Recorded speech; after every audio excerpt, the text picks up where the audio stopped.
Eu vou explicar isso tudo aqui, mas antes, um segundo. Se você é fora Bolsonaro, eu peço que você se inscreva. Agora vamos falar do Daniel Silveira, do indulto, tudo mais. Ok, contexto.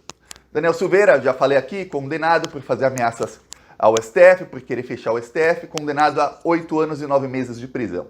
Ok, até o ministro bolsonarista, André Mendonça, traiu o Bolsonaro, foi criticado por todo mundo, o Bolsonaro viu aquilo como estopim, ele estava pensando se ia dar um indulto ao Daniel Silveira, se ele ia tentar tomar outra atitude. Quando ele viu o voto do Daniel Mendonça, o Bolsonaro explodiu de raiva, porque o Daniel Mendonça também votou para condenar o Daniel Silveira. E olha, mesmo se tirassem os crimes da Lei de Segurança Nacional, que o Bolsonaro disse que não foram cometidos e tudo mais, o Daniel Silveira ainda seria condenado pelo voto do Daniel Mendonça a 2 anos e 5 meses de prisão por crime de ameaça grave. E aí não interessa se ele é deputado ou não, a ameaça é crime. A pessoa que é deputada não pode, ou o deputado, no caso, não pode chegar para alguém e falar, eu vou matar você, sua família, eu vou invadir o seu local de trabalho, te tirar lá pela... Ele usou um termo lá, eu vou tirar o Alexandre de Moraes pela cabeça de ovo dele, chacoalhar, aí falou que iam tirar o faquinho do STF e bater nele e matá-lo em praça pública, assim, no meio da rua. Pois bem, a pessoa que é deputado ou deputada não pode fazer isso, é crime de ameaça. E no caso, ameaça grave, que ele estava descrevendo como seria o ato. Pois bem, então não tem como o Daniel Silveira falar, não cometi crime nenhum. Cometeu, tá. Aí o Bolsonaro concedeu o indulto. O indulto foi concedido, muita gente falou, olha, vale, não vale, tudo mais. Eu falei aqui, o indulto foi concedido num tempo processual errado.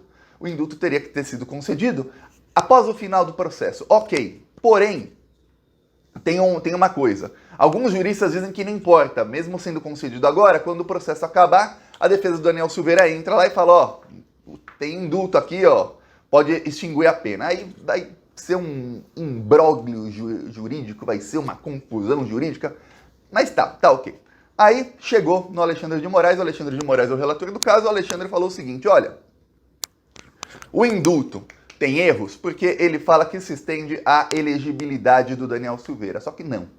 Tem já jurisprudência, ele cita a jurisprudência do Tribunal Superior Eleitoral, de que quando alguém recebe indulto e essa pessoa foi tornada inelegível, ela continua inelegível pelo tempo que estava inelegível. Vamos supor, uma pessoa cometeu um crime e foi tornada inelegível por 8 anos.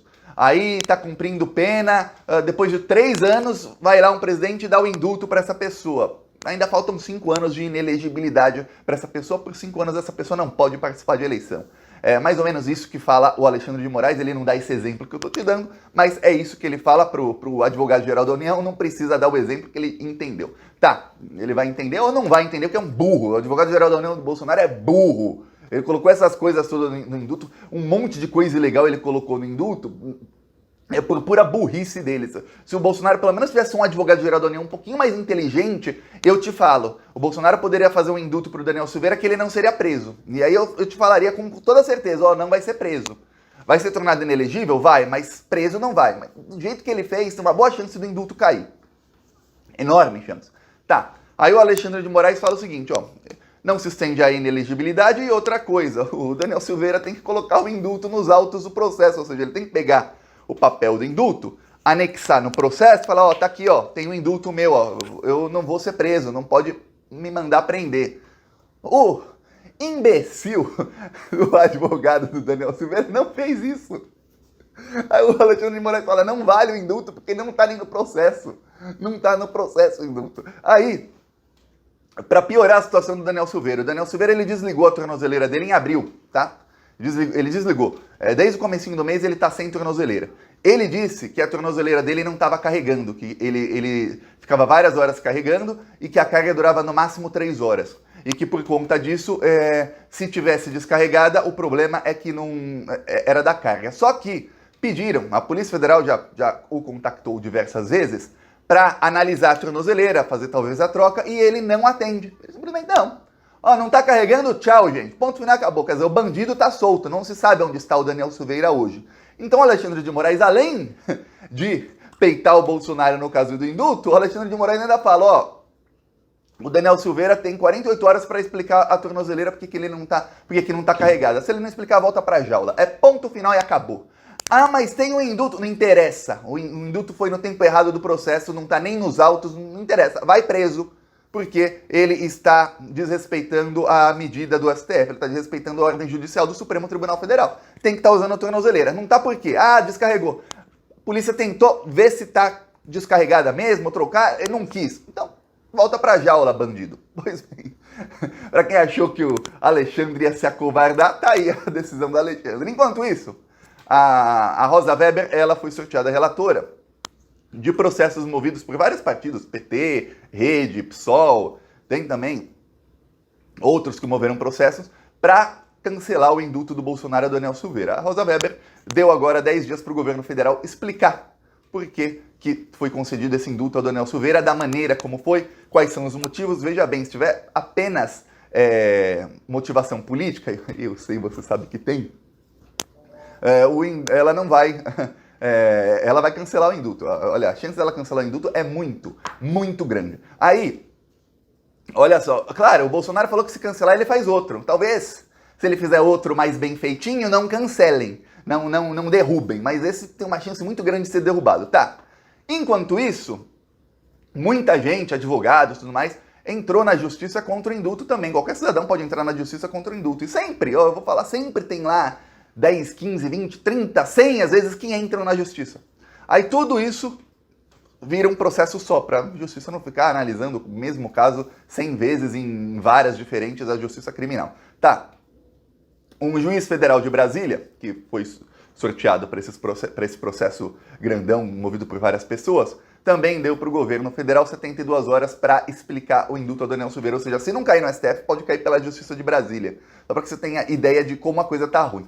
Enquanto isso, parte do Congresso está tentando um projeto de lei, estão tentando articular um projeto de lei para que deputados, senadores, enfim, parlamentares, quando julgados e condenados pelo STF, quem decida a perda do mandato seja apenas a Câmara dos Deputados ou o Senado Federal, ou seja a própria instituição onde esse parlamentar está, e não o Supremo Tribunal Federal. Eu vou falar, isso vai abrir um precedente de impunidade tão grande.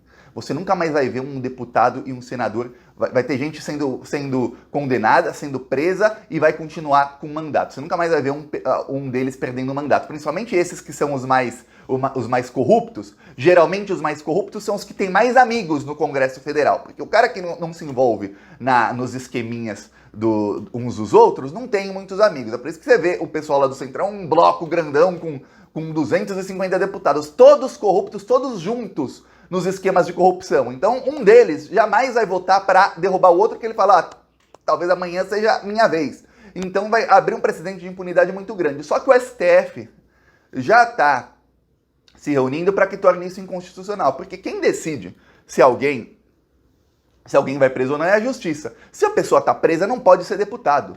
Ponto final, acabou. Está preso, cometeu crime, foi condenado na última instância, transitou em julgado, não tem como. Uma coisa, eu vou te dar um exemplo, é a Flor de Lis, deputada.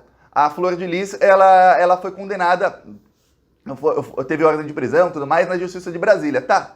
Aí depois tem que subir de instância até chegar no Supremo Tribunal Federal, ok.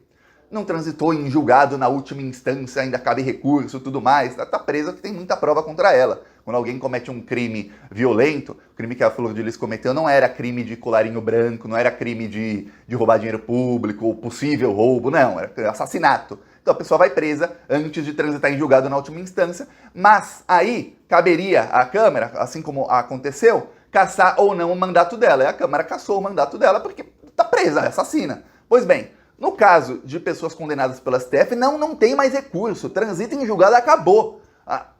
Querem um projeto que é um projeto para impunidade. A STF vai falar, é inconstitucional, não tem como.